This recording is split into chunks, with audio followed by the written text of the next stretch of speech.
Ce samedi matin, les caméras de BFM Télévision enregistraient un moment historique, le couronnement du Charles III, après la disparition d'Élisabeth II survenue jeudi dernier à l'âge de 96 ans. Un événement scruté de très près par le Royaume-Uni à en croire les gros titres de la presse qui reprennent le premier discours du souverain diffusé hier soir à 18 h. À ma chère maman, merci peut-on lire aujourd'hui en une du Daily Telegraph tandis que le Guardian titre Charles III je dois m'efforcer de vous servir avec loyauté et amour.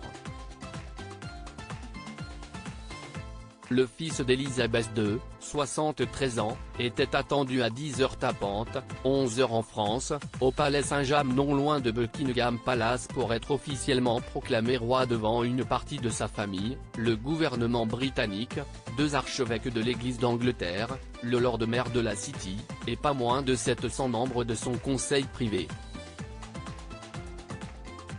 Tenue correcte exigée, les participants doivent porter du noir et n'arborer aucune décoration.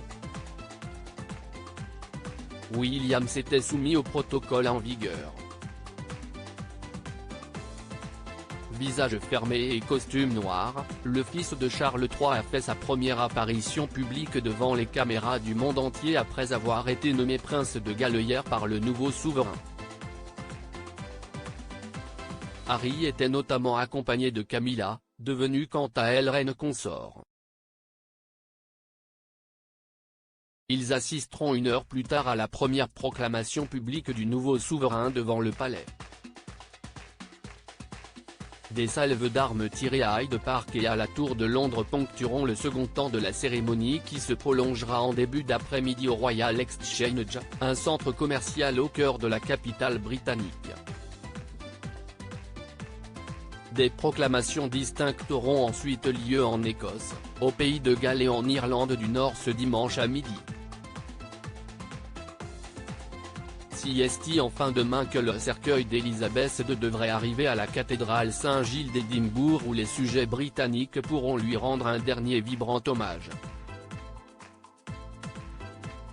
Pourquoi la vie de Kate et William s'apprête à changer lors de son allocution du 9 septembre en début de soirée, le roi Charles III cédait son titre de prince de Galles à son fils aîné William. Kate devrait également pouvoir prétendre au même rang, un héritage lourd de sens pour son mari et son beau-père. CST en effet Lady Di qui a été la dernière princesse à recevoir ce titre, que Camilla avait d'ailleurs toujours refusé par respect pour l'ancienne épouse de son mari.